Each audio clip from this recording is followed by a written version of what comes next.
When Catherine stepped off the dusty stagecoach in 1867 Nebraska, ready to marry the man whose letters had drawn her west, she discovered another woman already wearing his ring. But it was the abandoned baby reaching up from the floor who would change everything.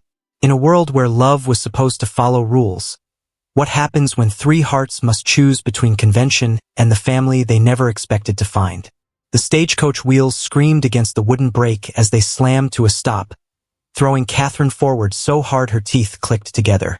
Dust exploded around the coach like a brown cloud, and she pressed her handkerchief to her mouth, coughing as the gritty taste filled her throat.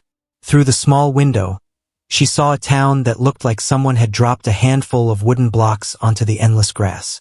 "End of the line, miss," the driver called down, his voice rough from shouting over 3 days of wind and wheels. "Welcome to Millfield, Nebraska territory." Catherine's hands shook as she smoothed her dark green dress. The fabric was wrinkled and dusty, nothing like the crisp, clean woman she'd imagined herself being when she finally met James Whitmore. She'd read his letters so many times the paper had worn soft at the folds. In her mind, she could hear his careful words. "I believe we could build a good life together, Miss Brennan. The prairie is hard, but it rewards those who work with honest hearts." The driver appeared at the coach door, his weathered face kind despite his gruff voice. "You need help down, miss?" Catherine took his offered hand and stepped onto the wooden platform beside the general store. Her legs felt strange after 3 days of sitting, and the ground seemed to sway beneath her feet like the deck of a ship. The smell hit her immediately. Dust and horse sweat, but underneath it something clean and green that she'd never smelled in Boston's crowded streets. "That your trunk there?" The driver pointed to her leather case, the one that held everything she owned in the world. It looked so small sitting there in the dirt. "Yes, thank you." She reached into her small purse for coins to tip him, but he waved her away. "No need, miss. Any lady brave enough to come out here to marry a stranger deserves all the help she can get." He touched his hat brim. "You sure about this? There's an eastbound stage tomorrow morning if you change your mind." Catherine felt heat rise in her cheeks. Did she look that scared? That uncertain? "I'm quite sure, thank you." But as the stagecoach rolled away in another cloud of dust, leaving her alone on the empty street, she wasn't sure of anything. The town stretched before her like something from a child's picture book. A few wooden buildings with tall false fronts to make them look bigger than they were. A dog trotted down the middle of the dusty street, stopping to sniff at a pile of horse droppings before moving on. Somewhere a bell rang, probably calling people to evening dinner. She pulled James's photograph from her bag, the edges soft from handling. He looked serious in the picture, with kind eyes and a strong jaw. His hair was light brown, combed carefully to one side.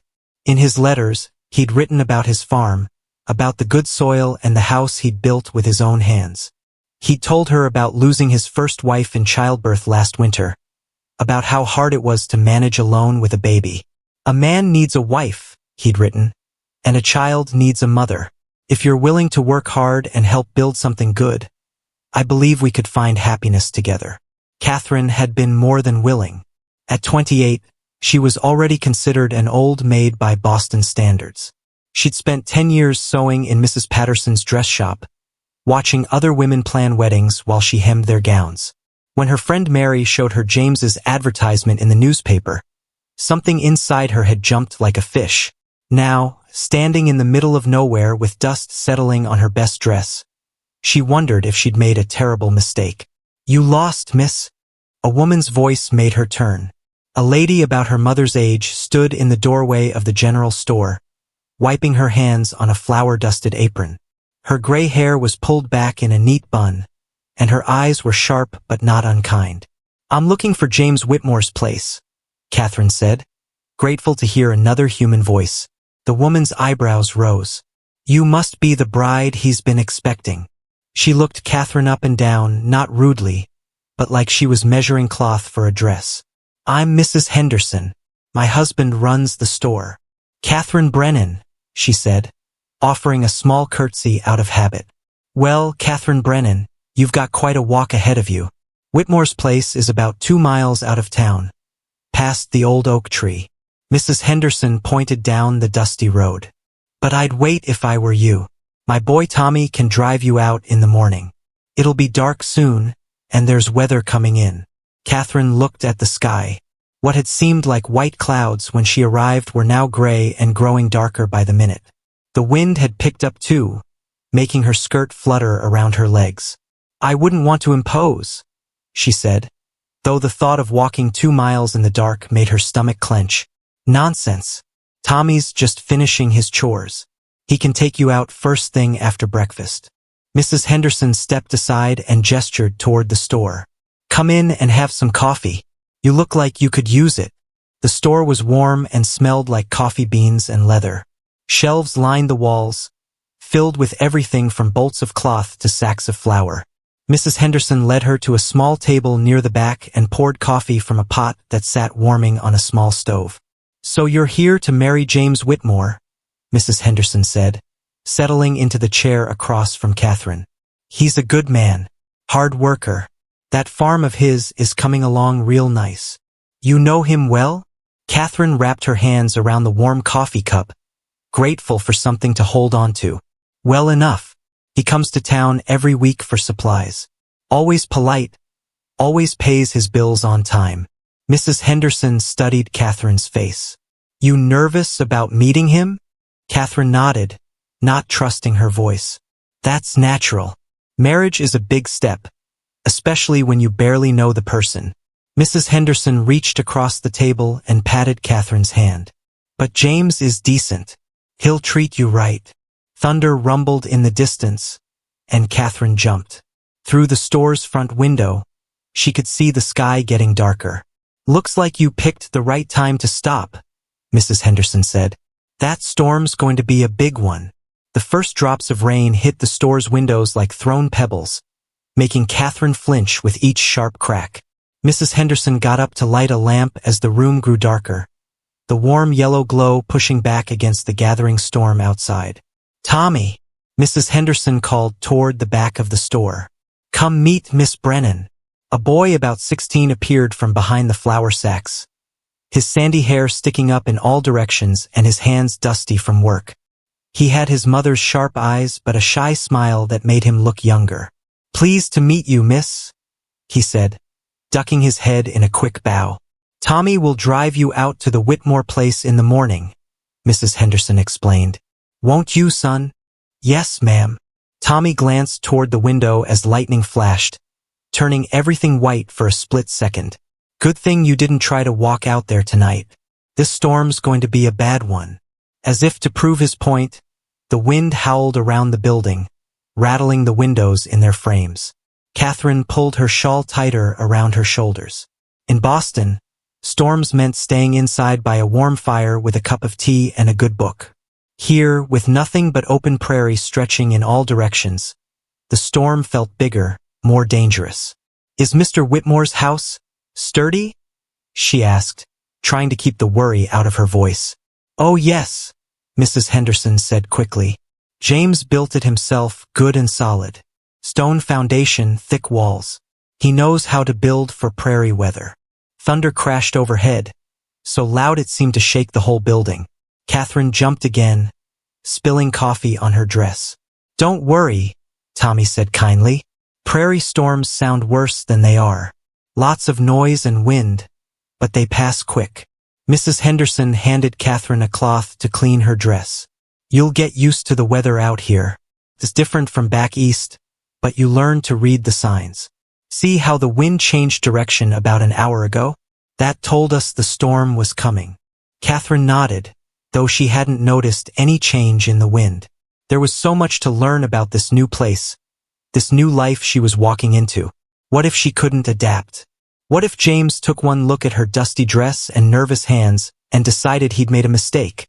Tell me about Mr. Whitmore's baby, she said, needing to think about something other than her fears. Mrs. Henderson's face softened. Little Daniel. Sweet child, but he's had a hard start. Lost his mama when he was born, and James has been trying to manage alone ever since. It's not easy for a man to raise a baby by himself. He must be walking by now, Catherine said. James had mentioned in his letters that the baby was born last December. which would make him about 10 months old. Just starting to pull himself up on things, Tommy said. James brings him to town sometimes. Cutest little fellow you ever saw, but fussy. Cries a lot. That's normal for a baby who lost his mother so young, Mrs. Henderson said gently. He needs a woman's touch. Needs someone to sing to him and rock him when he's scared. Catherine's heart squeezed at the thought of a motherless baby. She'd helped care for her younger brothers and sisters back in Boston, and she remembered how much they'd needed gentle hands and soft voices when they were frightened or hurt. Lightning flashed again, followed immediately by thunder that seemed to split the sky open. The rain was coming down harder now, drumming on the roof like 1,000 tiny hammers. I hope Mr. Whitmore isn't worried about me, Catherine said. He was expecting me today. James knows about prairie storms, Mrs. Henderson assured her. He'll figure you're waiting it out somewhere safe. But even as she spoke, Catherine could see concern in the older woman's eyes. What if James was out looking for her? What if he was riding through this terrible storm trying to find her? Does he have help on the farm? Catherine asked. Someone to watch the baby if he had to come looking for me? Tommy and his mother exchanged a quick glance. Well, Mrs. Henderson said slowly, he's had some help lately. A young woman named Martha Willis. She was working for the Hendersons as a governess, but when they decided to move back east, she needed a new place. She's been helping James with the baby? Catherine felt a strange twist in her stomach. And with the house, Tommy added. She's real good with little Daniel. Got him eating better and sleeping through the night. Catherine stared down at her coffee cup. A young woman living in James's house, caring for his child, managing his household. What did that mean for her? Where did she fit into that picture? Don't worry, Mrs. Henderson said quickly, seeming to read her thoughts. Martha's just helping out until James could find a wife. She knows you're coming. But something in the woman's voice didn't sound quite right.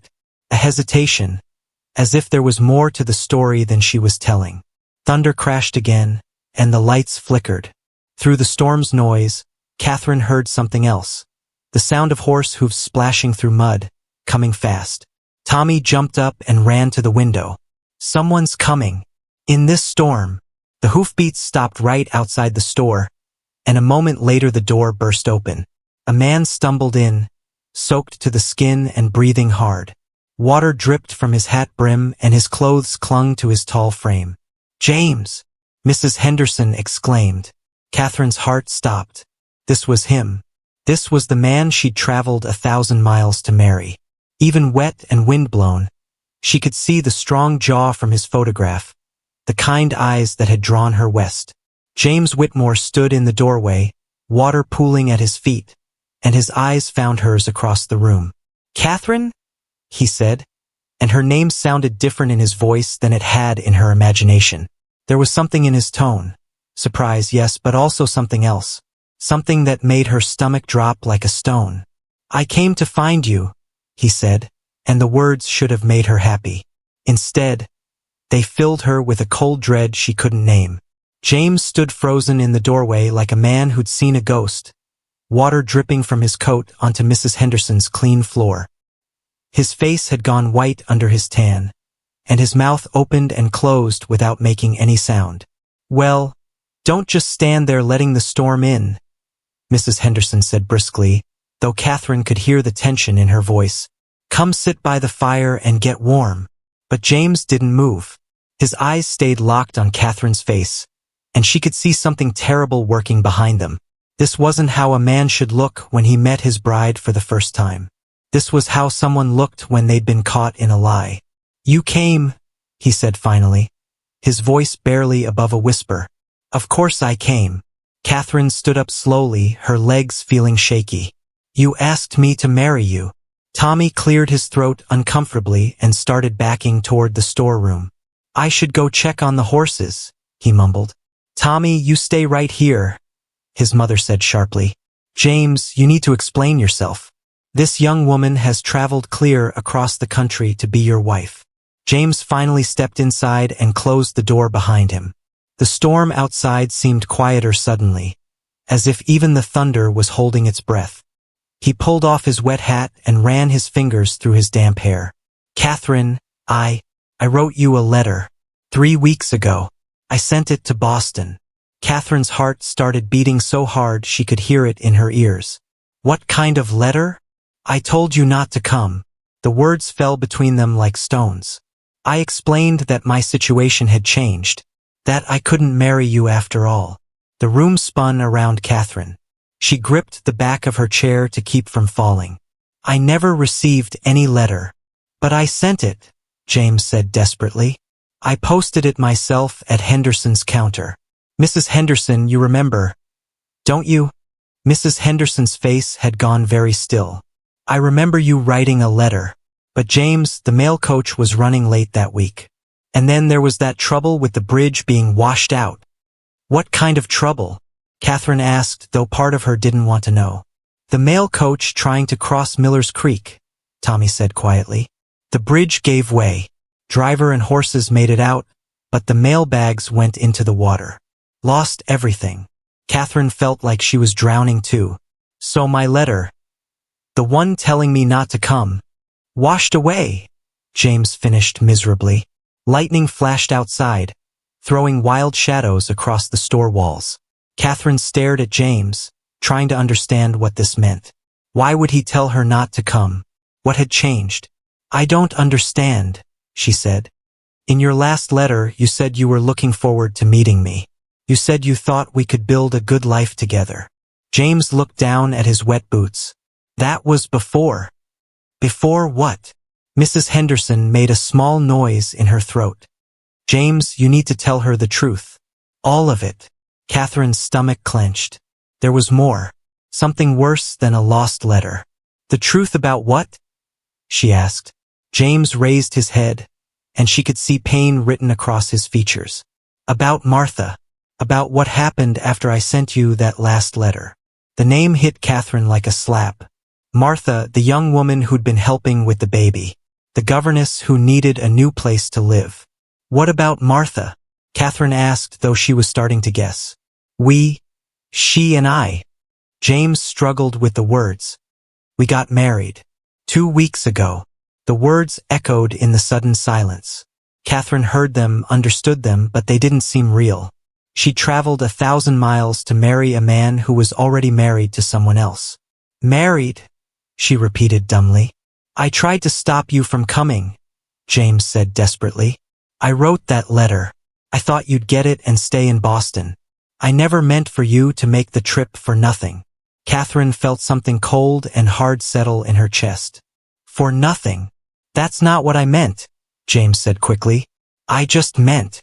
You meant I wasted my time, wasted my money, gave up my job and my room and my whole life in Boston for nothing. Catherine's voice was getting louder, but she couldn't stop it. Is that what you meant? Mrs. Henderson stepped forward. Catherine, dear, why don't you sit down? I don't want to sit down. Catherine turned to face James fully. I want to understand. You asked me to marry you. You wrote me letters for months, telling me about your farm and your baby and how much you needed a wife. And then you just changed your mind. It wasn't like that, James said. Martha came to help with Daniel, and she was so good with him. He stopped crying all the time. He started eating better, sleeping through the night. And Martha. She's young and pretty, and she fit into the life here like she'd always belonged. Each word was like a knife. Young and pretty. Catherine was 28 and plain, with brown hair and ordinary features. She'd known she wasn't beautiful, but James's letters had made her feel like maybe that didn't matter. So you decided to marry her instead, Catherine said. I decided I couldn't ask you to give up everything for a man who might not be able to love you the way you deserved. James's voice cracked. It wouldn't have been fair. And this is fair? Catherine gestured wildly. Letting me come all this way? Letting me hope? Thunder crashed overhead, shaking the building. In the sudden silence that followed, Catherine could hear her own ragged breathing. Where is she now? Catherine asked. Your wife. At home. With Daniel. At the house you described in your letters. The house you built for your bride. James flinched. Catherine, the house you built for me. Catherine's voice broke on the last word. She turned away from him, staring out at the storm. Rain lashed the windows, and lightning turned the world white and black, white and black. She felt like she was being torn apart by the same wild forces. Behind her, she heard Mrs. Henderson whisper something to James, but the words were lost in the storm's noise. What was she supposed to do now? She had no money for a hotel room, no way to get back to Boston. She'd burned every bridge behind her to come here. The next eastbound stage isn't until Friday, Tommy said quietly, as if he'd read her thoughts. Friday. For days away. For days in this tiny town where everyone would know she was the foolish woman who'd come to marry a man who didn't want her. I have some money saved, James said suddenly. I can pay for your stage ticket back to Boston. And a hotel room until then. Catherine spun around to face him. Money? You think this is about money? I just want to make it right, James said desperately. Make it right. Catherine laughed, but there was no humor in it. You want to make it right? Then you should have sent that letter earlier. You should have told me the truth before I gave up everything. I know. You're right. I was a coward. Catherine stared at him. At least he was honest about that. I need some air, she said. Catherine, you can't go out in this storm, Mrs. Henderson protested. But Catherine was already moving toward the door. She couldn't breathe in this small room with James's guilty face and the weight of her ruined dreams pressing down on her. Just for a minute, she said. Just to the porch. Before anyone could stop her, she yanked open the door and stepped outside into the wild night. The wind hit Catherine like a living thing, trying to tear her shawl from her shoulders and whip her hair across her face. Rain stung her cheeks and soaked through her dress in seconds, but she didn't care. The storm outside felt cleaner than the mess inside the store. She gripped the porch railing and gulped the wild air, trying to make sense of what had just happened. Married. James was married to someone else. The careful plans she'd made, the dreams she'd built from his letters, all of it was gone like smoke. Behind her, she heard the door open. Miss Catherine. Tommy's voice was gentle. Ma says you should come inside before you catch your death. Catherine didn't turn around. I'm fine. No, you're not. Tommy stepped up beside her, close enough that she could feel his warmth. And that's okay. Nobody would be fine after what just happened. A sob escaped Catherine's throat before she could stop it. I'm such a fool. No, you're not, Tommy said firmly. You're brave. Takes courage to travel all this way for love. It wasn't love, Catherine said bitterly. It was just desperation. I was so tired of being alone, so tired of watching other people live their lives while I sewed their wedding dresses. When James wrote to me, I thought maybe I could have something real for once. Lightning flashed, showing her Tommy's young face full of sympathy. Maybe you still can, just not the way you planned. Catherine almost laughed. How? Your friend James is married to someone else. I have no money, no home, no job. I've lost everything. You've lost what you thought you wanted, Tommy said quietly. That's not the same as losing everything. Before Catherine could ask what he meant, they heard voices from inside the store. James was talking fast, his words tumbling over each other. She didn't deserve this, Mrs. Henderson. She seems like a good woman, and I've ruined her life. You made a mistake, Mrs. Henderson replied. A big one, but feeling sorry for yourself won't fix it. What can I do? I can't unmarry Martha. And even if I could, Catherine would never forgive me for this. Catherine pressed closer to the window, straining to hear over the storm. The question is, Mrs. Henderson said, what kind of man are you going to be now? The kind who pays for a hotel room and washes his hands of the problem? Or the kind who takes responsibility for the mess he's made? I don't know what you mean. I mean that girl out there needs help. Real help. She's got no family here, no friends, no way to make a living. Are you going to abandon her to figure it out alone? There was a long pause. Catherine held her breath, waiting. What are you suggesting? James asked finally. I'm suggesting you talk to Martha. Really talk to her. About what's right. Martha won't want Catherine around. What woman would? Martha Willis is a good girl with a kind heart. She might surprise you. Tommy touched Catherine's shoulder gently. We should go back inside, he whispered. You're shivering. Catherine looked down and realized he was right. Her hands were shaking, and not just from the cold. She followed Tommy back into the store, where James and Mrs. Henderson stopped talking the moment they saw her. You heard, James said. It wasn't a question. Catherine nodded, water dripping from her hair onto the floor. Mrs. Henderson's right, James said slowly. I need to take responsibility for what I've done. But I don't know how. Catherine studied his face. Even in the lamplight, she could see the guilt and confusion written there. This wasn't a cruel man who'd set out to hurt her. This was someone who'd made a series of bad choices and didn't know how to fix them. Tell me about her, Catherine said suddenly. Who? Martha. Your wife. What's she like? James looked surprised by the question. She's kind, gentle with Daniel. She makes the house feel like a home instead of just a place to sleep. Do you love her? The question hung in the air between them. James's face went red. Yes, I do. Catherine felt something shift inside her chest. It hurt, but it was a clean hurt, like pulling out a splinter. At least now she knew the truth. Then you did the right thing, she said quietly. Catherine, you did the right thing marrying her. If you love her, and she loves you, and she's good with your son, then you made the right choice. Catherine's voice was steadier now. You just did it wrong. James stared at her. I don't understand. You should have told me the truth from the beginning. As soon as you realized your feelings were changing, you should have written to me. Not waited until the last minute and hoped a letter would reach me in time. You're right. But what's done is done. Catherine took a deep breath. The question now is what happens next. Mrs. Henderson stepped forward. Catherine, you're welcome to stay here tonight. We can make up a bed in the back room. And tomorrow? Catherine asked.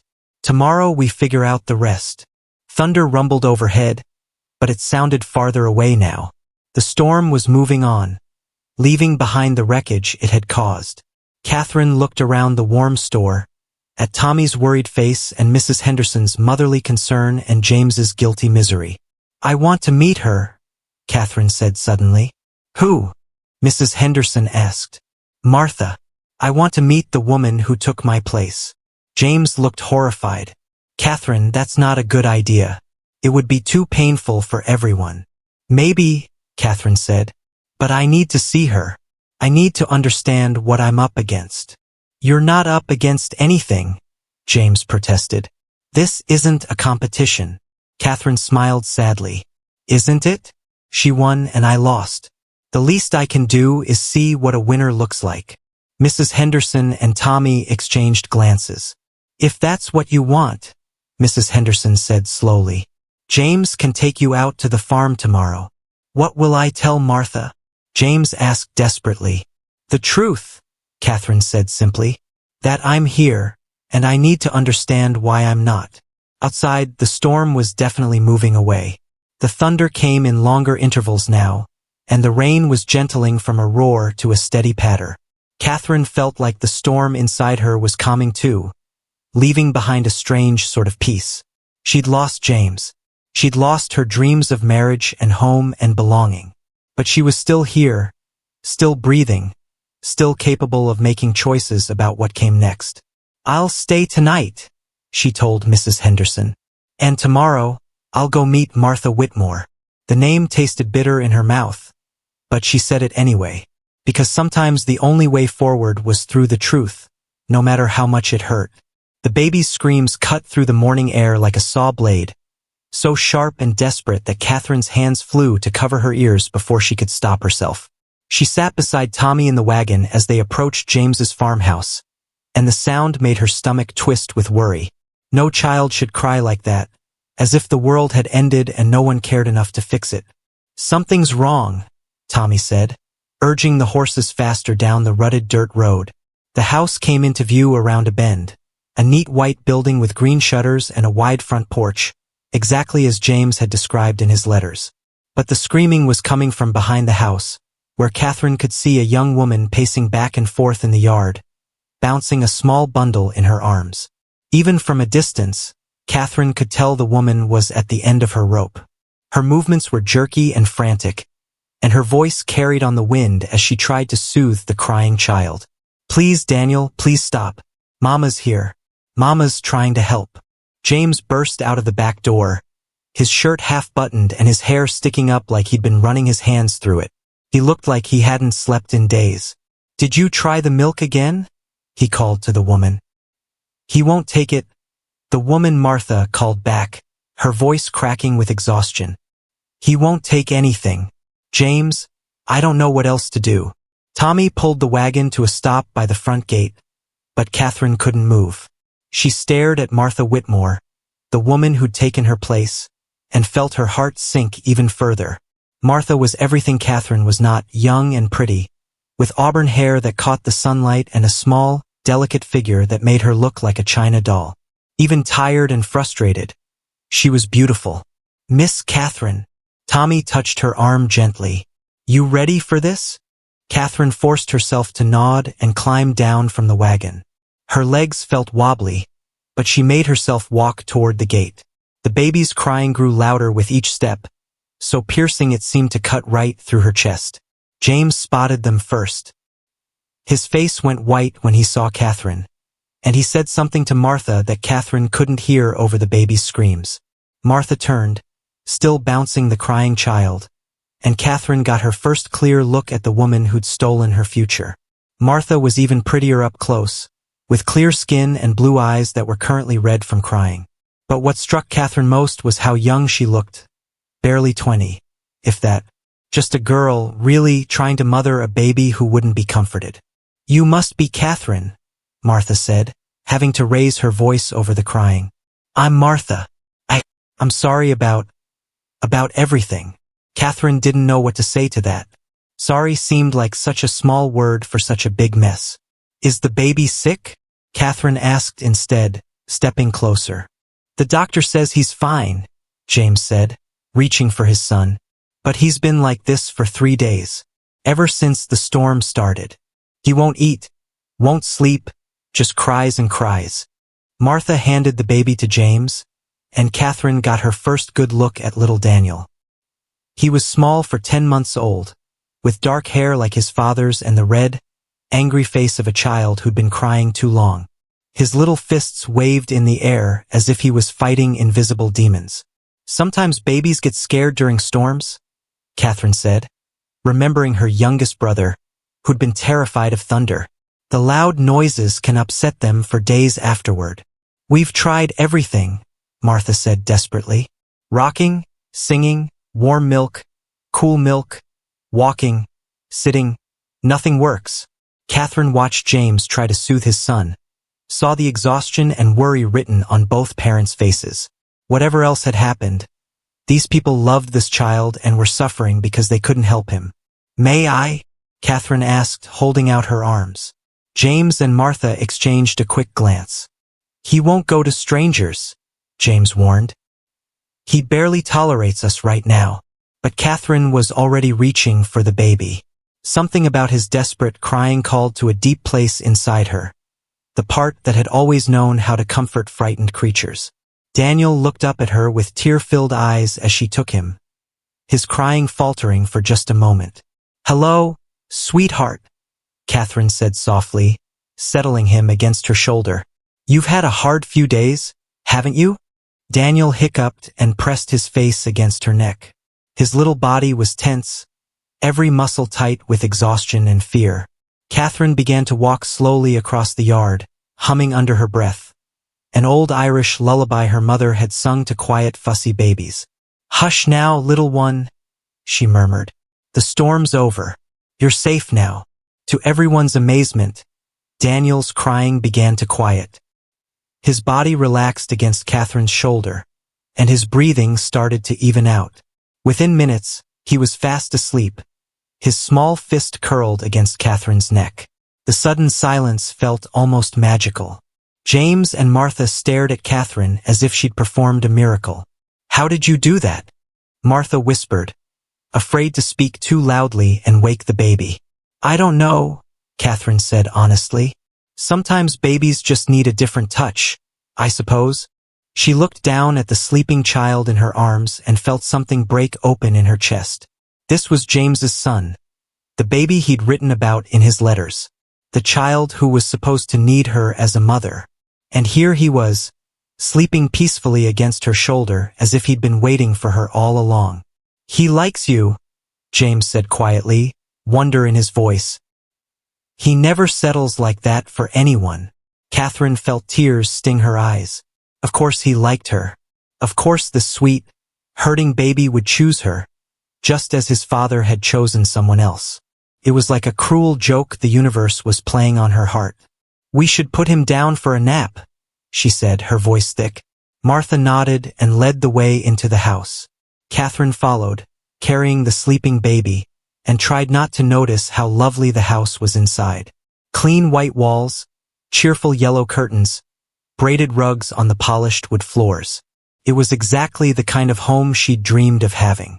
Martha showed her to a small bedroom where a wooden cradle sat near the window.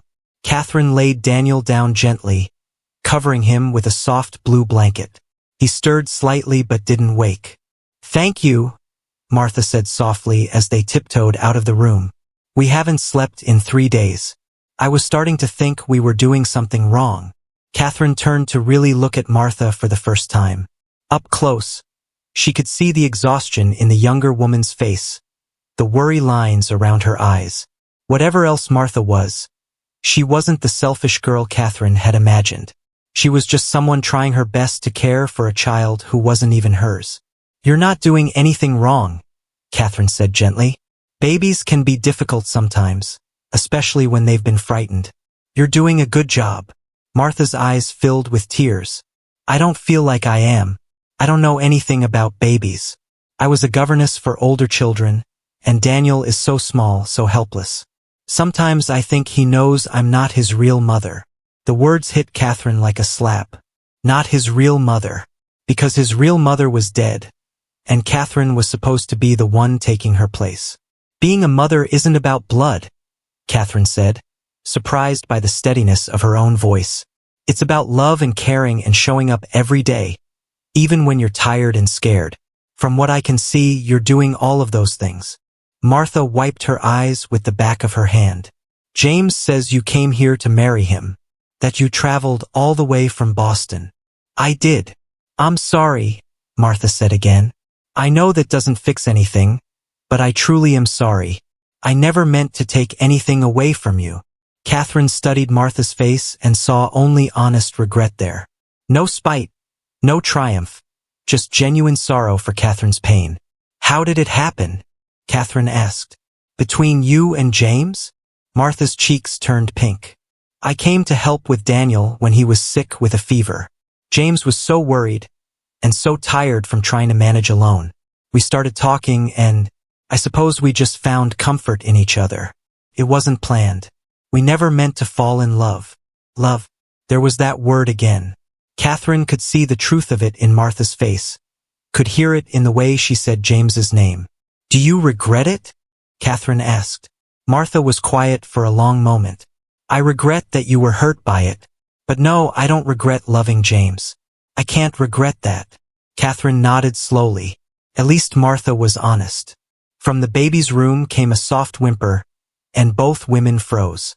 But Daniel settled back into sleep without fully waking. "You have a gift with him," Martha said. "I've never seen him calm down so quickly for anyone." Catherine felt that familiar ache in her chest. "Children seem to like me. I helped raise my younger siblings back in Boston." "Maybe," Martha started, then stopped. "Maybe what?" "Maybe this doesn't have to be the end of everything," Martha said quietly.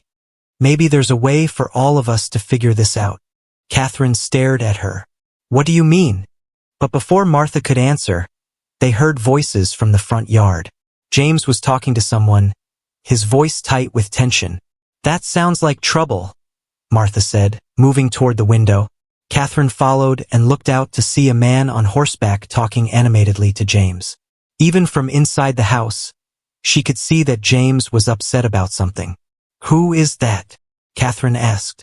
Martha's face had gone pale. That's Mr. Patterson from the bank in town. He only comes out here when there's trouble.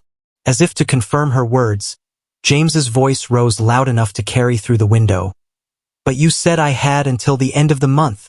Catherine felt a new kind of dread settle in her stomach. Financial trouble. Just one more complication in an already impossible situation. What kind of trouble? She asked. Martha's hands were gripping the window sill so tightly, her knuckles had gone white. The kind that could cost us everything. 30 days. Mr. Patterson's voice carried clearly through the open window as Catherine and Martha pressed closer to listen. That's all the extension the bank can give you, Whitmore. 30 days to come up with the full amount, or we foreclose on the farm. Catherine watched James's shoulders slump as if a heavy weight had settled on them. His face was turned away from the house, but she could see the defeat in every line of his body. How much? James asked quietly. $250, Patterson replied. Plus the interest that's built up. Call it 300 even. Martha made a small, choked sound beside Catherine. $300 was more money than most people saw in a year out here. I don't have that kind of money, James said. You know I don't. The harvest was bad this year because of the late frost, and with the baby sick, I couldn't get to market as often as I needed to. Patterson shifted in his saddle, looking uncomfortable. I'm sorry, James. I truly am. But the bank has rules, and I've already bent them as far as I can. Your payment was due 3 months ago. 3 months, Catherine whispered to Martha. He's been behind for 3 months? Martha nodded miserably. Ever since Daniel got sick in the spring. James spent so much on doctor visits and medicine, and then he had to hire help for the farm because he couldn't leave the baby alone. The bills just kept piling up. Catherine felt a new understanding dawn. No wonder James had been so eager to find a wife. He'd needed help, not just with the baby, but with everything. A wife would mean another pair of hands, another person to share the burden of keeping the farm running. And then he'd fallen in love with Martha instead, creating a whole new set of problems. What happens if he can't pay? Catherine asked, though she was afraid she already knew the answer. The bank takes the farm, Martha said, her voice hollow. We lose everything. The house, the land, the animals. All of it. Outside, Patterson was gathering his reins. I'll be back in 30 days, James. I hope you can figure something out by then. He rode away, leaving James standing alone in the yard with his head bowed. Catherine could see the weight of despair settling over him like a heavy coat. He's going to blame himself, Martha said, moving away from the window. He always does when things go wrong. Is there anyone who could lend him the money? Catherine asked.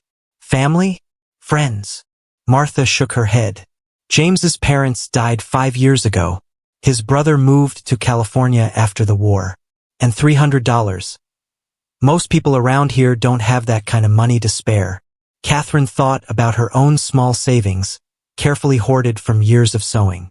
She had maybe $40 to her name, enough to buy a stage ticket back to Boston and keep her fed for a few weeks while she looked for work, but nowhere near enough to save a farm. James came through the front door, his footsteps heavy on the wooden floor. He appeared in the doorway of the sitting room, his face gray with worry. You heard, he said. It wasn't a question. I'm sorry, Catherine said, and meant it. Whatever had happened between them, she wouldn't wish this kind of trouble on anyone. James sank into a chair, suddenly looking much older than his 32 years. I thought I had more time. Patterson told me in the spring that I could pay when the harvest came in. I never expected him to change the terms. Banks are getting nervous about lending money out here, Martha said softly. Too many farms failing. Too many people moving away. What will you do? Catherine asked. James looked up at her with haunted eyes. I don't know. I could try to sell some of the livestock, but it wouldn't bring in nearly enough. And without the animals, the farm would be worthless anyway. Catherine found herself thinking hard, turning the problem over in her mind like a puzzle. There had to be a solution, some way to raise that much money quickly. What about working in town? She suggested. Could you find a job at the mill or the railroad? The mill's barely staying open as it is, James said. And the railroad's not hiring. Even if they were, I couldn't make $300 in 30 days working for wages. What about Martha? Catherine looked at the younger woman. Could you find work as a governess again? Martha's face flushed. There aren't any families around here who need a governess. And even if there were, it would take months to earn that kind of money. Catherine could see there was something else bothering Martha. Something she wasn't saying. What is it? I can't leave, Martha said quietly. I'm expecting a baby. The words fell into the room like stones into still water, creating ripples of shock and complication. Catherine stared at Martha, taking in the slight roundness of her face, the way her hand instinctively moved to her stomach. How far along? Catherine asked. 3 months, Martha said, her cheeks burning with embarrassment. It's part of why James and I got married so quickly. We couldn't wait. Catherine felt something cold settle in her stomach. 3 months pregnant, which meant Martha had been expecting James's child even before they were married. Even before Catherine had started her journey west. Does anyone else know? She asked. Mrs. Henderson suspects, James said quietly. But we haven't told anyone officially. Catherine tried to wrap her mind around this new information. James and Martha weren't just married. They were starting a family together. Martha couldn't take a job even if one existed. And with a baby coming, they'd need the farm more than ever. There has to be something, Catherine said, more to herself than to them. Some way to raise the money. Unless you know someone with $300 to spare, James said bitterly. I don't see how. Catherine was quiet for a moment, thinking, $300. It might as well be $3,000 for all the chance these people had of raising it in 30 days. And then an idea began to form in her mind. A crazy, impossible idea that made her heart race with both fear and hope. What if, she said slowly, we found a way to make the money instead of borrowing it? James looked up at her with interest for the first time since Patterson had left. What do you mean? I mean, what if we started a business? Something that could bring in money quickly. What kind of business? Martha asked. Catherine's mind was racing now, pieces of a plan starting to come together. I'm a seamstress, a good one. I've been sewing for wealthy ladies in Boston for 10 years. What if we offered the same service here? There aren't any wealthy ladies out here, James pointed out. No, but there are women getting married, having babies, needing clothes for their families. And there are towns all up and down the railroad line with women who might pay good money for quality dressmaking. Catherine stood up, pacing now as the idea took hold. We could advertise in the newspapers in the bigger towns. Offer to make wedding dresses, christening gowns, fancy dresses for special occasions. Women will pay well for good work if they can't find it locally. But that would still take time, Martha said.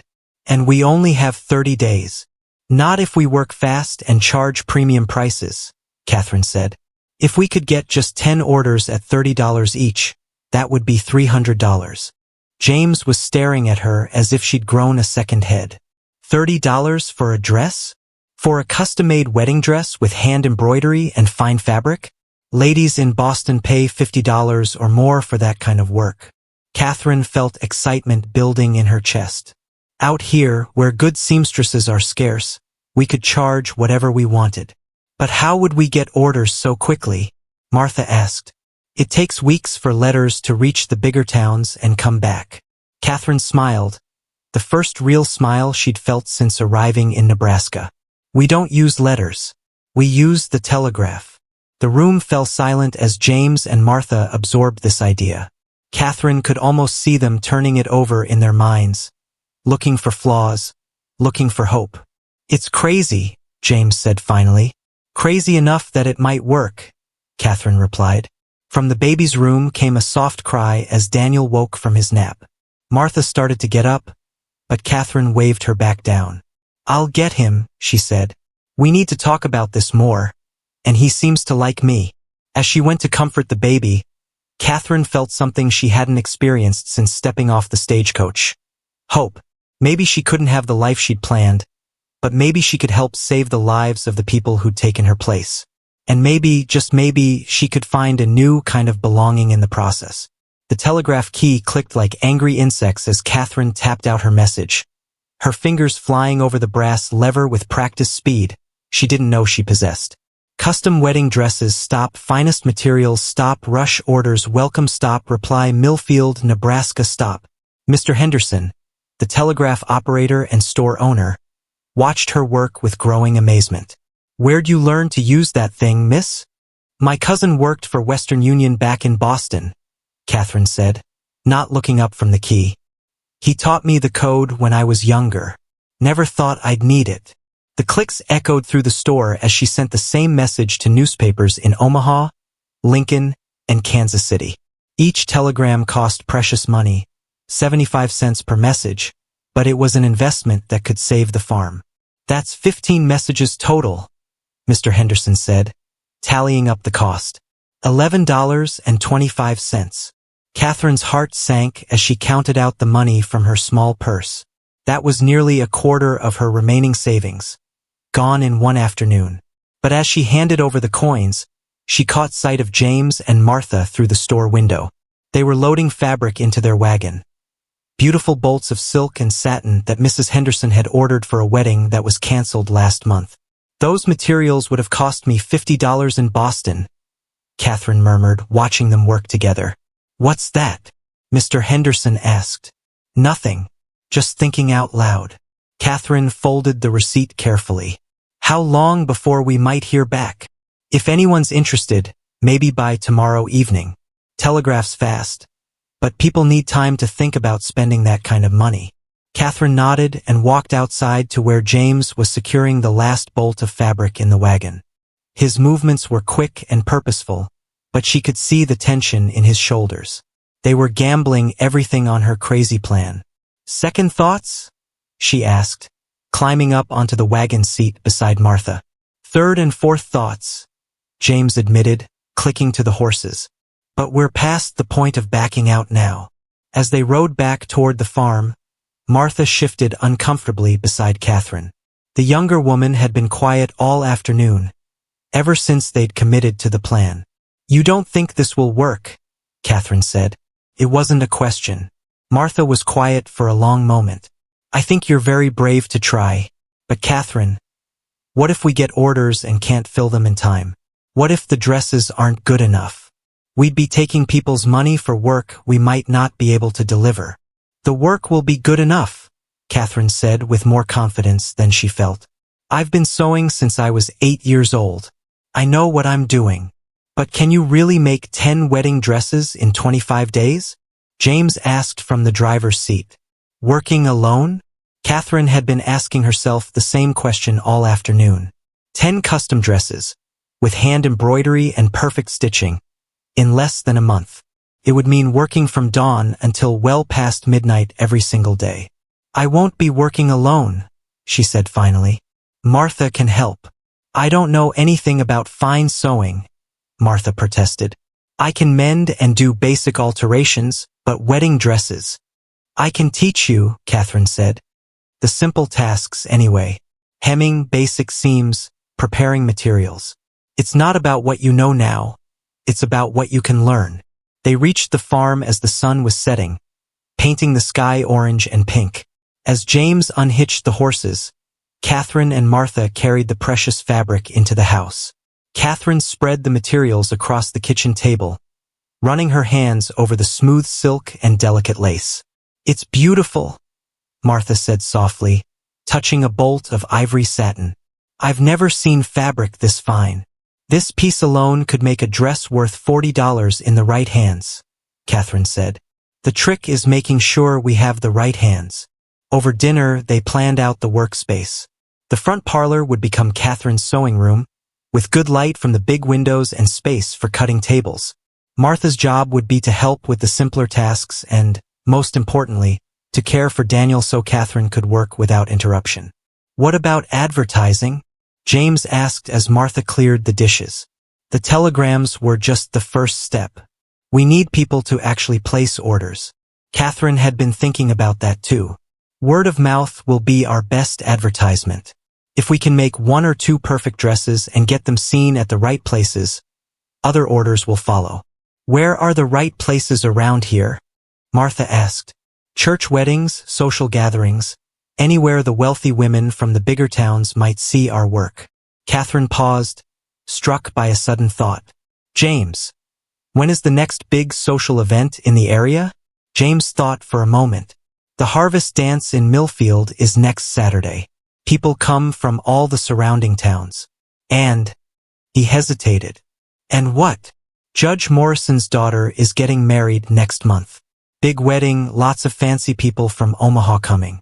If we could somehow get our work seen there. Catherine felt excitement building in her chest. That's exactly what we need. A high-profile event where the right people will see our dresses. But how do we get invited to show our work?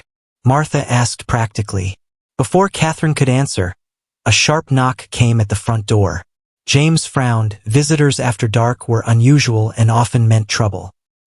He opened the door to reveal Mrs. Henderson, looking flustered and excited. I hope you don't mind me calling so late, she said. But I couldn't wait until morning. I have news about your telegram messages. Catherine's heart started racing. Already? But we only sent them this afternoon. The Kansas City operator contacted me an hour ago, Mrs. Henderson said, stepping into the house. A lady there wants to place an immediate order. She's getting married in 3 weeks and her dressmaker just took sick. She's willing to pay $50 for a rush wedding dress. $50. Catherine felt dizzy with relief and terror. It was more than she'd dared hope for, but it also meant their first customer had impossible expectations. Did she say what she wants? Catherine asked. White silk with pearl buttons and hand-embroidered roses on the bodice. Mrs. Henderson read from a slip of paper. She's sending her measurements by telegraph tomorrow morning, along with half the payment. Martha sank into a chair. Catherine, can you really make something like that in 3 weeks? Catherine looked around the room at the 3 faces watching her with a mixture of hope and fear. $25 would arrive tomorrow, enough to buy food and keep them going while they waited for more orders. But if she failed to deliver a perfect dress in time, word would spread quickly through the telegraph networks. Their reputation would be ruined before it even began. I can make it, she said firmly. I'll have to. Mrs. Henderson smiled. There's more. The Kansas City lady has 2 friends who are also interested. They want to see how her dress turns out before they commit. But if they're happy, how much are they willing to pay? James asked. $45 each, Mrs. Henderson said. And they're not in quite as much of a rush. Catherine did quick math in her head. 50 plus 45 plus 45. That was $140. Nearly half of what they needed. If word spread from those customers to others. We can do this, she said, looking at James and Martha. It's going to be hard work, and we'll have to be perfect, but we can do this. James reached across the table and took her hand, squeezing it gently. Catherine, I don't know how to thank you. You didn't have to help us. After what we did to you, you could have just walked away. Catherine looked down at their joined hands, feeling the calluses from farm work, the strength in his fingers. 3 days ago, she dreamed of holding this hand as his wife. Now she was holding it as something else, a partner maybe, or just a friend helping friends. Maybe I needed saving too, she said quietly. Maybe we all did. From the baby's room came a soft cry, and Martha started to get up. But Catherine waved her back down. I'll check on him, she said. You two need to talk about logistics. Where we'll set up the workspace, how we'll manage the household while I'm sewing, what we'll do if more orders come in than we can handle. As she walked toward Daniel's room, Catherine heard James and Martha begin to plan in earnest, their voices low and urgent. She found the baby standing up in his crib, his small hands gripping the rail. When he saw her, he reached out his arms and made a happy babbling sound. Hello, sweetheart, she said, lifting him up. Can't sleep either? Daniel settled against her shoulder with a contented sigh, his warm weight comforting against her chest. Through the window, she could see the vast prairie stretching out under the star-filled sky. Somewhere out there were women who needed beautiful dresses for the most important days of their lives. And here, in this small house, was a family that needed saving. Catherine had come to Nebraska looking for one kind of future and found herself building something entirely different. As she rocked Daniel gently, listening to James and Martha plan their survival, she realized she wasn't disappointed anymore. Sometimes the best destinations were the ones you never planned to reach. Catherine's needle flashed in the lamplight as she worked on the delicate pearl buttons, each one requiring 12 perfect stitches to secure it to the silk bodice. Her eyes burned from the close work, and her back ached from hunching over the dress for 14 hours straight, but she couldn't stop now. The Kansas City bride needed her dress in 8 days, and every minute counted. "You need to rest," Martha said from the doorway. Daniel balanced on her hip.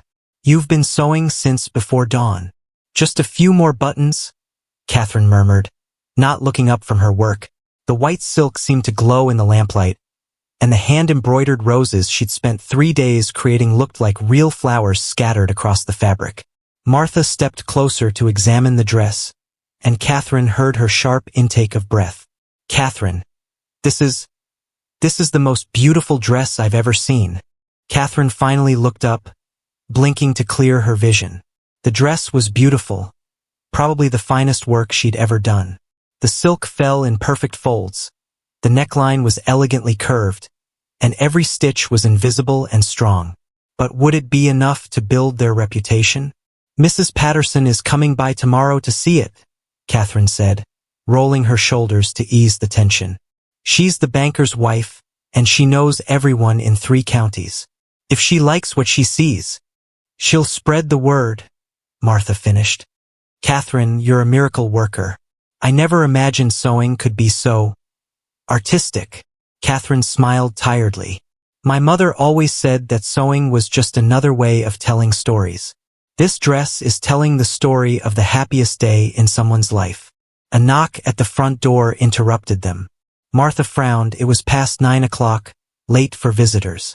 "I'll get it," James called from the kitchen, where he'd been working on farm accounts by candlelight.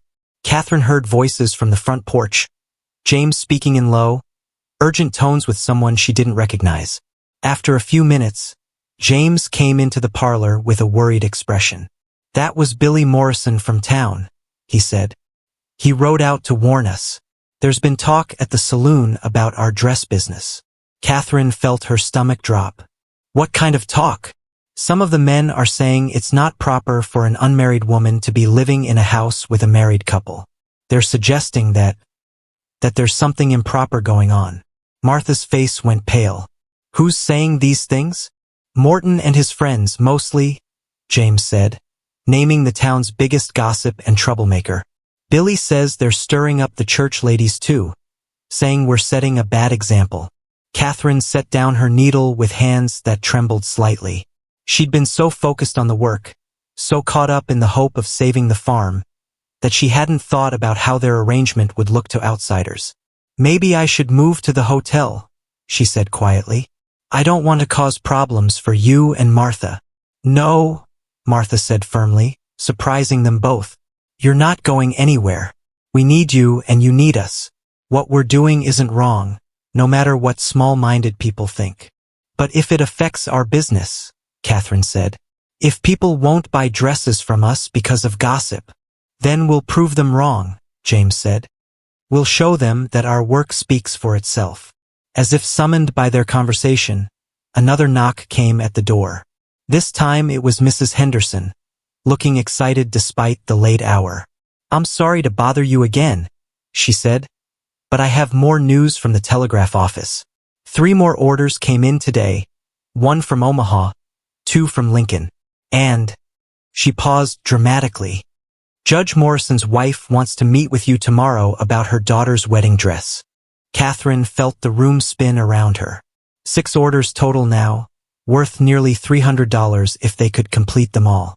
But Judge Morrison was the most important man in the county, and his wife was the social leader of the entire region. "What did Mrs. Morrison say exactly?" Martha asked. "She wants to see samples of your work," Mrs. Henderson said. "She's heard rumors about the quality of your sewing, and she's willing to pay premium prices for the right dress. How premium? James asked. She mentioned $75 for her daughter's wedding dress, with matching dresses for the bridesmaids at $30 each. Catherine did quick math. $150 just from the Morrison wedding, if she could win the contract. Combined with the other orders, it would be enough to save the farm with money to spare. When does she want to meet? Catherine asked. Tomorrow afternoon. She's coming here to see your workspace and talk about designs. After Mrs. Henderson left, the three of them sat in the parlor, looking at the beautiful wedding dress that represented so much hope and fear. 6 orders, Martha said wonderingly. A week ago, we thought we were going to lose everything. We're not safe yet, James warned. We still have to deliver perfect work on time. And if word spreads about the gossip. Let me worry about the gossip, Catherine said, picking up her needle again. You worry about keeping the farm running while I sew. And Martha, she looked at the younger woman. I need you to learn fast. With 6 dresses to make, I can't do all the work alone. Martha nodded determinedly. Teach me. I'll do whatever it takes. As Catherine bent back over her work, she felt something she hadn't experienced since arriving in Nebraska. True purpose. She wasn't just sewing dresses. She was building something important. A business that could support this little family.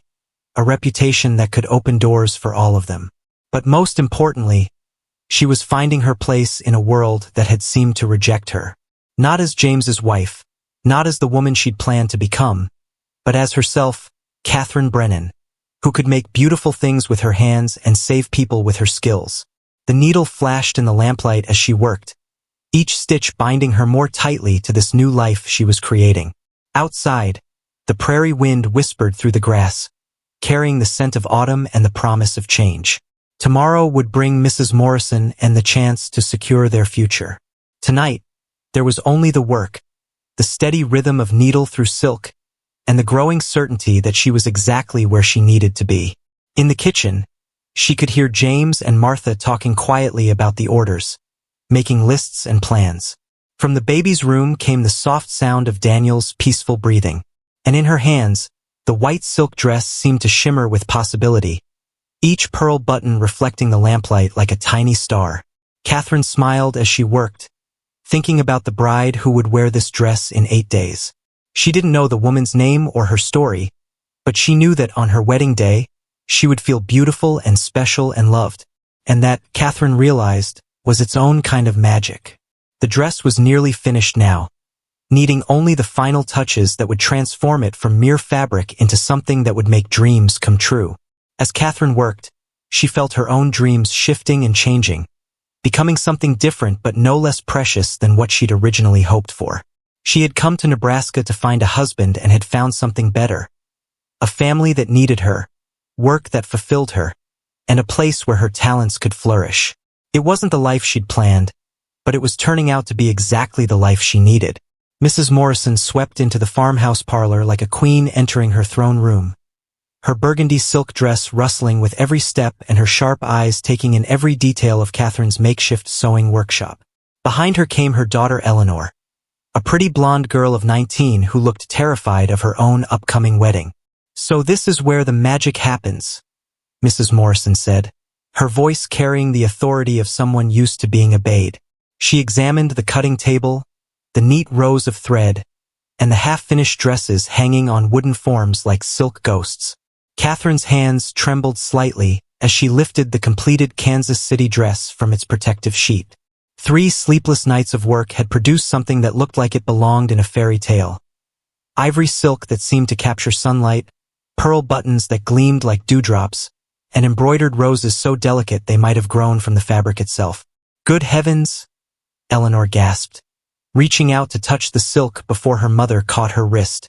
Don't handle the merchandise, dear, Mrs. Morrison said crisply. But Catherine could see wonder in the older woman's eyes as she examined the dress's construction, testing seams and checking the evenness of the stitches. Martha stood in the corner holding Daniel, trying to look invisible while Mrs. Morrison conducted her inspection. The baby was being unusually good, as if he sensed the importance of this visit. The workmanship is exceptional, Mrs. Morrison admitted after several minutes of silent examination. But can you produce work of this quality under pressure? My daughter's wedding is in 3 weeks, and we'll need a bridal gown plus 5 bridesmaid dresses. Catherine felt sweat gather at the back of her neck despite the cool autumn air.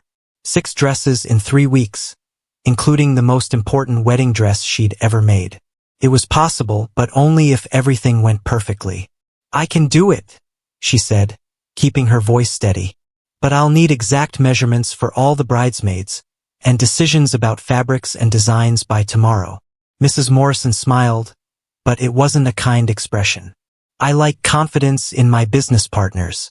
However, I should mention that Judge Morrison and I have certain standards about the people we work with. Catherine felt the temperature in the room drop several degrees. What kind of standards? The kind that don't include unmarried women living in houses with married couples, Mrs. Morrison said bluntly. There's been talk, Miss Brennan. Unpleasant talk about your arrangement here. Martha stepped forward before Catherine could respond.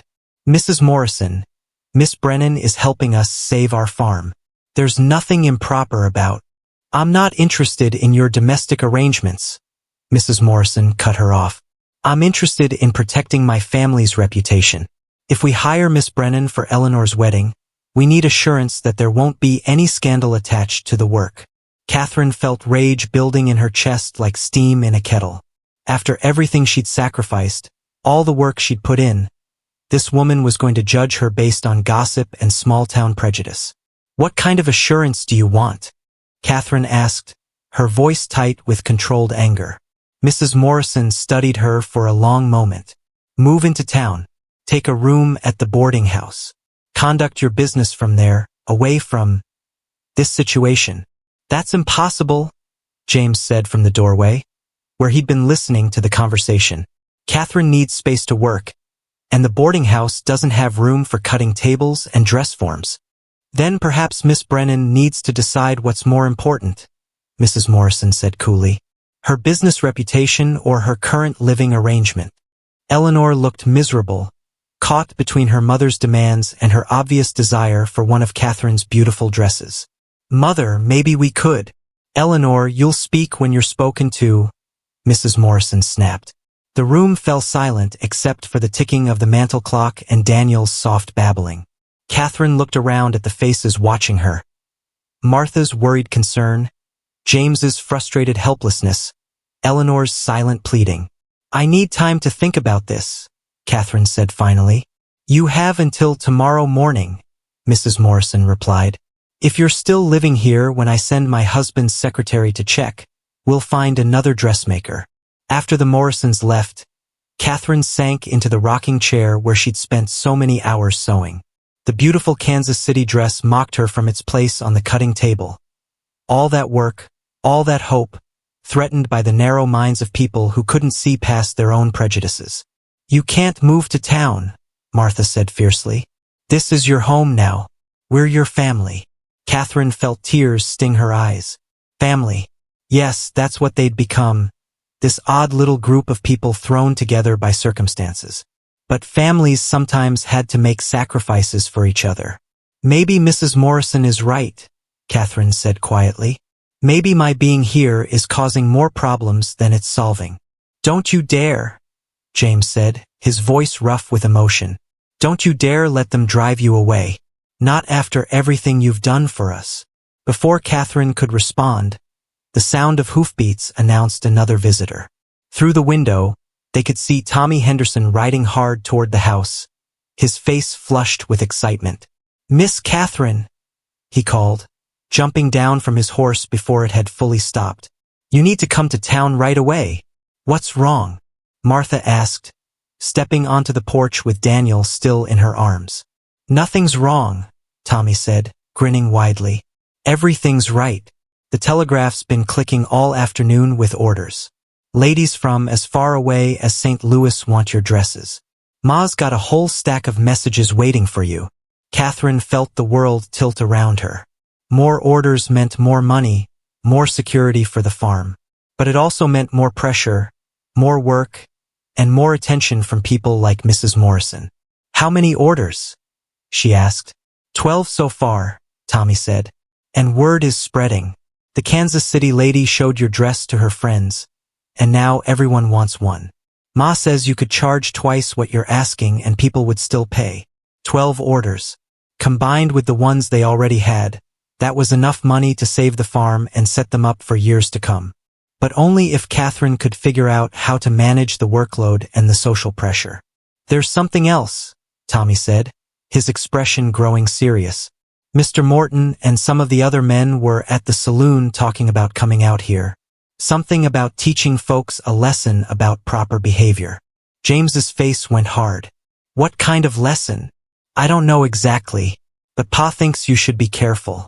Morton's been drinking, and he's got some of the rougher men worked up about the situation here. Catherine felt fear join the anger in her chest. It was one thing to face social pressure from people like Mrs. Morrison. It was another thing entirely to face physical threats from drunk men who thought they had the right to enforce their version of morality. Maybe I should leave, she said quietly. Go back to Boston before this gets any worse. No, Martha said firmly. I won't let them drive you away. This is our home, and you belong here. Catherine looked around at the faces of the people who'd become her family. James, with his quiet strength and guilty conscience. Martha, young and pregnant and fierce in her loyalty. Little Daniel, who'd somehow decided that Catherine was exactly what he needed. And beyond them, through the window, lay the vast prairie that had seemed so empty when she first arrived. Now it felt full of possibility, full of the life she was building with her own hands and heart. I'm not leaving, she said, surprised by the steadiness in her own voice. But we need a plan. We can't just wait for trouble to come to us. James nodded grimly. What do you have in mind? Catherine stood up, brushing wrinkles from her work dress. First, we're going to town to collect those telegraph orders. Then we're going to show this community exactly what kind of people we are. How? Martha asked. Catherine smiled, feeling something fierce and determined settle in her chest. We're going to give them a reason to be proud of us instead of ashamed. We're going to make this the best dress business in 3 states, and we're going to do it right here together. As they prepared to leave for town, Catherine caught sight of herself in the mirror. She looked different than she had a week ago, stronger, more purposeful. The woman who'd stepped off the stagecoach looking for a husband was gone. In her place stood someone who knew exactly who she was and what she was worth. The fight wasn't over. In fact, it was just beginning. But Catherine had something now that she'd never had before. A family worth fighting for and work that gave her life meaning. Whatever came next, she was ready for it. The church bells rang across Millfield as Catherine stepped down from the wagon in her finest dress. The deep blue wool she'd made for herself with careful stitches and genuine mother-of-pearl buttons that caught the Sunday morning light. Beside her, Martha carried Daniel in a white christening gown that Catherine had sewn in secret, working by candlelight after finishing the day's orders. Every eye in the churchyard turned toward them as they walked up the path together. Catherine could feel the weight of stares, some curious, some disapproving, but she kept her chin high and her step steady. In her arms, she carried a bundle wrapped in white silk, a gift that would change everything. Are you sure about this? Martha whispered as they approached the church steps where Mrs. Morrison stood greeting the congregation in her role as the minister's wife. I'm sure, Catherine replied, though her heart hammered against her ribs like a caged bird. It had been a week since Mrs. Morrison's ultimatum, and Catherine had spent every day since then working with fierce determination. 18 dress orders now filled her workshop, worth more than $600 total. But more importantly, word had spread about the quality of her work, bringing attention from as far away as Denver and Chicago. Mrs. Morrison's face tightened when she saw them approaching, but she couldn't ignore them in front of the entire congregation. Miss Brennan, she said stiffly. How unexpected to see you here. Mrs. Morrison, Catherine replied with a smile that showed none of the nervousness she felt. I brought you something. She unwrapped the silk bundle to reveal a christening gown of such delicate beauty that several women in the crowd gasped audibly. The white cotton was soft as a cloud, with hand-embroidered lilies around the neckline and sleeves that seemed to float like angel wings. "I heard that your new grandson was born last week," Catherine said, holding out the tiny garment. "Please accept this as a gift from our little family to yours." Mrs. Morrison stared at the christening gown, her mouth opening and closing without sound. The workmanship was flawless, and everyone present could see it. More importantly, everyone could see Catherine's generosity in making such an expensive gift for someone who'd treated her poorly. It's beautiful," Mrs. Morrison stammered, taking the gown with hands that trembled slightly. "But I can't accept such an expensive gift." "Of course you can," Catherine said gently. "After all, we're neighbors. We should help each other celebrate life's important moments." Eleanor Morrison pushed forward from the crowd, her face bright with excitement. "Mother, it's the most beautiful thing I've ever seen. Look at the embroidery. It's like real flowers growing on the fabric." Other women pressed closer to examine the gown, murmuring appreciation for the fine stitches and delicate details. Catherine could see Mrs. Morrison calculating in her head the cost of such work, the impression it would make on the other church ladies, the social advantage of having the most talented seamstress in the territory making clothes for her family. "Miss Brennan," Mrs. Morrison said slowly, "perhaps we should discuss Eleanor's wedding dress again. I may have been hasty in my previous requirements." Catherine's smile never wavered, though inside she felt a rush of triumphant relief. "I'd be happy to discuss it, perhaps after the service." As they found seats in the church, Catherine noticed that the atmosphere around them had changed. People were still staring, but now their expressions showed curiosity and respect instead of suspicion. The gift of the christening gown had done exactly what Catherine hoped. It had shown the community that she was someone who contributed rather than someone who took. During the service, Reverend Morrison spoke about the importance of charity and forgiveness, his eyes finding Catherine several times during the sermon. When it came time for the closing prayer, he asked for God's blessing on all those who use their talents to serve others, especially the skilled craftspeople who beautify our community with their work. After the service, Catherine found herself surrounded by women wanting to examine the christening gown more closely and ask questions about her sewing services. Orders came in faster than she could write them down. Baby clothes, Sunday dresses, even a special request for a morning dress with elaborate black embroidery. "Miss Brennan," Judge Morrison approached with his wife and daughter. "I understand you've been providing employment for several local people through your business." Catherine nodded. "Mrs. Henderson helps with the bookkeeping. Tommy delivers finished garments to the telegraph office, and several of the farm wives do piecework for me when I'm overwhelmed with orders." "Very commendable," the judge said. "Economic development is exactly what this community needs. Perhaps you'd consider expanding your operation? I know of several buildings in town that might serve as a proper workshop." Catherine felt James tense beside her. The idea of moving the business to town still meant separating their little family, breaking up the arrangement that had saved them all. "Actually," Catherine said carefully, "I've found that working from the farm gives me the peace and space I need for detailed work, and it allows me to help the Whitmores with their baby while I sew. Little Daniel seems to inspire my best creative work." As if summoned by his name, Daniel chose that moment to reach out from Martha's arms toward Catherine, babbling happily when she took him. The sight of the baby's obvious affection for Catherine seemed to soften even the sternest faces in the crowd. "He's certainly taken with you," Judge Morrison observed, "and you seem to have a natural way with children." "Children see hearts more clearly than adults sometimes," Catherine replied, bouncing Daniel gently. "They don't care about social conventions. They just know who loves them."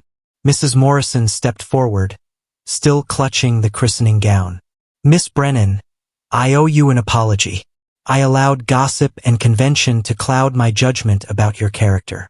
Anyone who would create something this beautiful as a gift for someone who'd been unkind to them is clearly a person of exceptional grace." Catherine felt tears sting her eyes. "We all make mistakes, Mrs. Morrison. What matters is how we fix them." "Then let me begin fixing mine. Eleanor, tell Miss Brennan about your wedding dress ideas." As the crowd gradually dispersed, Catherine found herself with a notebook full of new orders and a completely changed relationship with the community.